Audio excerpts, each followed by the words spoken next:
The book opens with a boat trip taken by the main character, Leo Kemp, and his 11-year-old son, Julian. They're off the Cape Cod coast in an inflatable craft. When they hit a submerged tree trunk, the boat flips and they all go in the water. Julian is badly hurt and dies 3 days later in Boston General Hospital.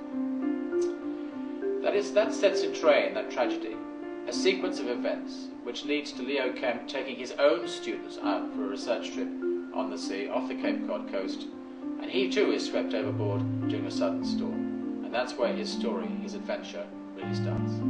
I've had a fantasy that's been with me since childhood, that of walking into the sea, diving into the waves, and coming up as a seal, and being able then to swim free in the sea, looking back to the shore, seeing friends and family, saying goodbye to them with regret, but knowing that I will never return.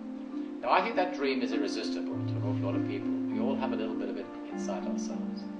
And the dream is that of shedding the skin of the daily life that we lead and stepping into another world as another person or another creature. Leo Kemp is the central character in this book, and when he disappears, that is obviously devastating for his wife, his daughter, and his friends.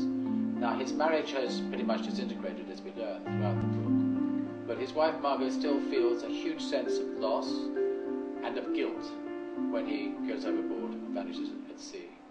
It's never easy to write about other people's emotions as characters in a book. You have to step inside not just their skin, but their souls, if you like. And it's a painful process for a writer, and I hope it's come off in this book. I travelled to Cape Cod and spent 2 weeks there.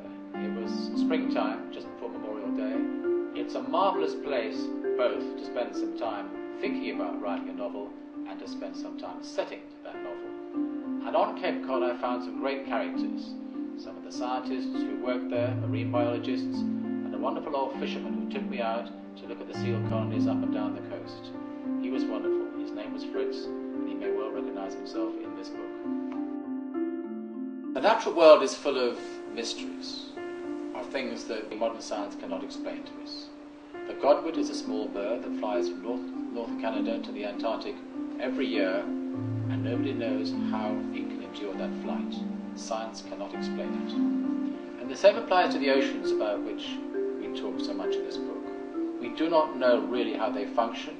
We don't know how they interact with the landmass around them. We do know they cover 4/5 of this planet's surface. Without them, we will not have a planet.